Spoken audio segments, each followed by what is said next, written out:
एक ऐसा राजा जिसने हार मानने की बजाय मृत्यु को गले लगाना स्वीकार किया। क्या आप जानना चाहेंगे उस राजा के बारे में जिनका नाम इतिहास की किताबों में बहुत कम दिखाई देता है, लेकिन जिनकी वीरता की गाथा सुनकर आज भी लोग दंग रह जाते हैं, जिसने अपने अंतिम सांस तक युद्ध किया लेकिन मुगलों के सामने कभी नहीं झुका। परंतु चंदेरी के किले में युद्ध के आखिरी क्षणों में ऐसा क्या हुआ जिसने इस संघर्ष को भारतीय इतिहास के सबसे भावनात्मक और रहस्यमय अध्यायों में शामिल कर दिया? आखिर क्यों बाबर ने खानवा की विजय के तुरंत बाद चंदेरी को अपना अगला लक्ष्य बनाया? और हार जब लगभग निश्चित दिखाई देने लगी तब राजा मेदिनी राय और उनके योद्धाओं ने ऐसा कौन सा निर्णय लिया जिसे सुनकर आज भी इतिहासकार स्तब्ध रह जाते हैं? इस रहस्य को जानने के लिए इस वीडियो को अंत तक जरूर देखिए। लेकिन उससे पहले अगर आप भारत के गौरवशाली इतिहास और वीर योद्धाओं की ऐसी ही सच्ची कहानियां पसंद करते हैं तो वीडियो को लाइक करें, अपने दोस्तों के साथ शेयर करें, कमेंट में अपनी राय जरूर लिखें और एडुसन चैनल को अभी सब्सक्राइब करें। वर्ष 1526 पानीपत के मैदान में बाबर ने इब्राहिम लोदी को हराकर दिल्ली और आगरा पर अधिकार कर लिया था। लेकिन बाबर जानता था कि दिल्ली जीतना और भारत पर शासन करना दो अलग बातें थी, क्योंकि उसकी सबसे बड़ी चुनौती अभी बाकी थी। यह चुनौती थी राजपूत शक्तियों से। राजपूतों के नेता राणा सांगा ने बाबर को भारत से बाहर निकालने का संकल्प लिया था। फिर आया 1527 का प्रसिद्ध खानवा का युद्ध। खानवा में बाबर विजयी रहा, लेकिन जीत के बाद भी उसकी चिंताएं अभी समाप्त नहीं हुई थी, क्योंकि राजपूत शक्तियां अभी पूरी तरह नष्ट नहीं हुई थी। राजस्थान, मालवा और मध्य भारत के अनेक क्षेत्रों में अभी भी ऐसे योद्धा मौजूद थे जो मुगलों के सामने झुकने को तैयार नहीं थे। इन्हीं में से एक थे मेदिनी राय। आखिर कौन थे मेदिनी राय? ऐसा क्या था कि खानवा की विजय के बाद बाबर ने उन्हें सबसे बड़े शत्रुओं के रूप में मानना शुरू कर दिया? असल में मेदिनी राय मालवा क्षेत्र के अत्यंत प्रभावशाली राजपूत शासकों में से एक थे।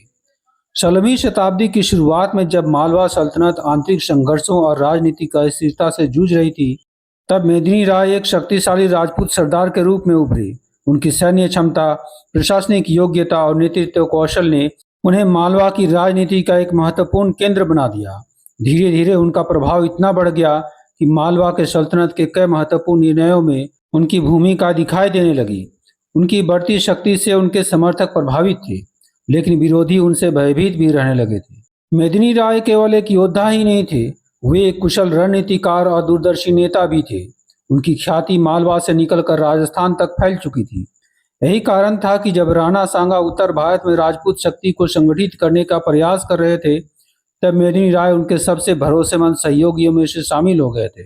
खानवा के युद्ध में उन्होंने राणा सांगा का खुलकर साथ दिया। उन्होंने बाबर के विरुद्ध संघर्ष को केवल एक युद्ध नहीं, बल्कि विदेशी सत्ता के विरोध के प्रतिरोध के रूप में देखा। हालांकि खानवा में राजपूतों की पराजय मिली, लेकिन मेदिनी राय की शक्ति समाप्त नहीं हुई थी। वे अब भी चंदेरी के शक्तिशाली किले से शासन कर रहे थे और हजारों योद्धा उनके नेतृत्व में खड़े थे। बाबर अच्छी तरह जानता था कि जब तक मेदिनी राय जैसे प्रभावशाली राजपूत नेता स्वतंत्र रहेंगे, तब तक भारत में मुगल सत्ता पूरी तरह सुरक्षित नहीं हो सकती। और यही कारण था कि खानवा की विजय के बाद उसकी नजर सीधे चंदेरी पर जाकर टिक गई और यहीं से चंदेरी का महत्व बढ़ जाता है। आज का चंदेरी मध्य प्रदेश में स्थित है, लेकिन 16वीं शताब्दी में यह केवल एक नगर नहीं था। यह व्यापार, सैन्य शक्ति और राजनीतिक प्रभाव का केंद्र था। ऊंची पहाड़ियों पर स्थित इसका किला अत्यंत मजबूत माना जाता था। किले तक पहुंचना कठिन था, उस पर आक्रमण करना और भी कठिन। यदि कोई शासक मध्य भारत को नियंत्रित करना चाहता तो चंदेरी उसके लिए अत्यंत महत्वपूर्ण था। मेदिनी राय इसी किले से शासन करते थे और यही कारण था कि बाबर ने अपने अगले लक्ष्य के रूप में चंदेरी को चुना। 1527 में खानवा की विजय के बाद बाबर ने अपने सेनापतियों के साथ चर्चा की।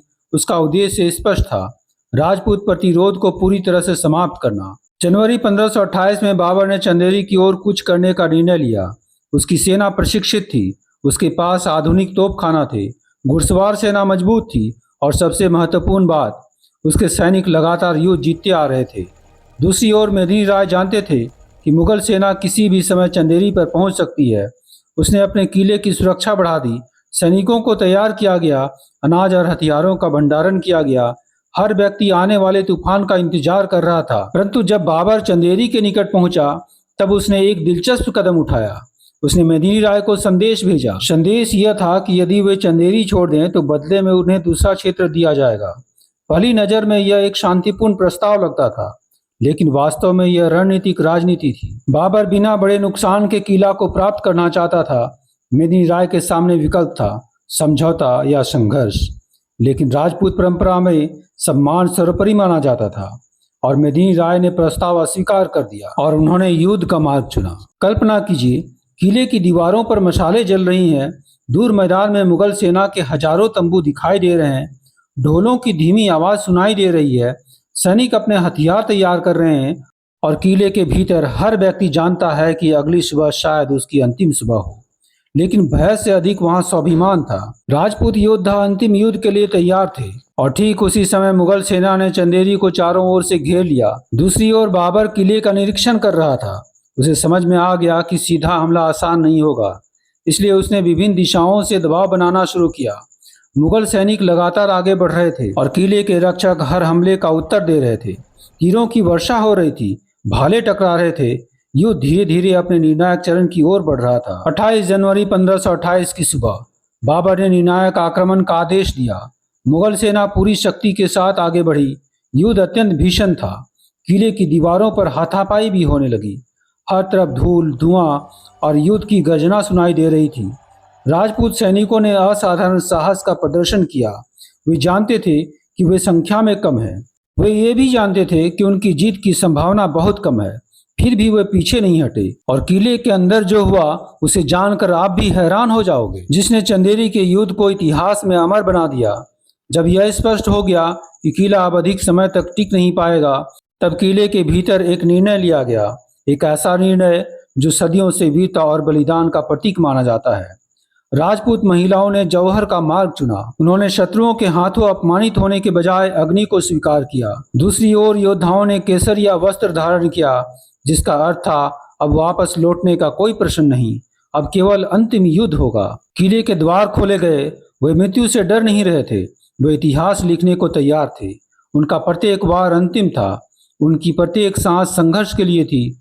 मुगल सेना संख्या और संसाधनों में सबसे अधिक थी, लेकिन उस दिन उन्हें ऐसे योद्धाओं का सामना करना पड़ा जो जीवन से अधिक सम्मान को महत्व देते थे। कई घंटों तक युद्ध चलता रहा।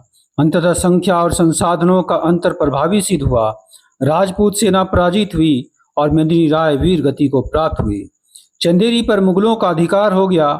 चंदेरी की विजय केवल एक किले की विजय नहीं थी, यह एक राजनीतिक संदेश था। संदेश यह कि खानवा की जीत कोई संयोग नहीं।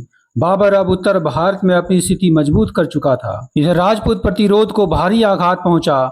मुगल साम्राज्य की नींव और मजबूत हो गई। लेकिन दूसरी ओर चंदेरी ने राजपूत वीरता का ऐसा उदाहरण प्रस्तुत किया जिसे इतिहास कभी भूल नहीं पाया। आज भी लोग चंदेरी के युद्ध को याद करते हैं तो केवल विजेता और पराजित को नहीं देखते, वे उस साहस को याद करते हैं जिसने असंभव परिस्थितियों में भी संघर्ष करना नहीं छोड़ा। वे मेदिनी राय को याद करते हैं, वे उन योद्धाओं को याद करते हैं जिन्होंने अंतिम सांस तक युद्ध किया, और वे उस स्वाभिमान को याद करते हैं जिसने चंदेरी को भारतीय इतिहास का सबसे भावनात्मक अध्यायों में शामिल कर दिया। 1528 का यह युद्ध केवल भूमि के लिए नहीं लड़ा गया था, यह सम्मान, स्वतंत्रता और अस्तित्व की लड़ाई थी। दोस्तों, अगर यह वीडियो आपको पसंद आई हो तो इसे लाइक करें, दोस्तों के साथ शेयर करें, कमेंट में अपनी राय दें, चैनल को सब्सक्राइब करें, साथ ही बेल के आइकन को बजा दें ताकि आने वाले वीडियोस का नोटिफिकेशन आप तक सबसे पहले पहुंचे।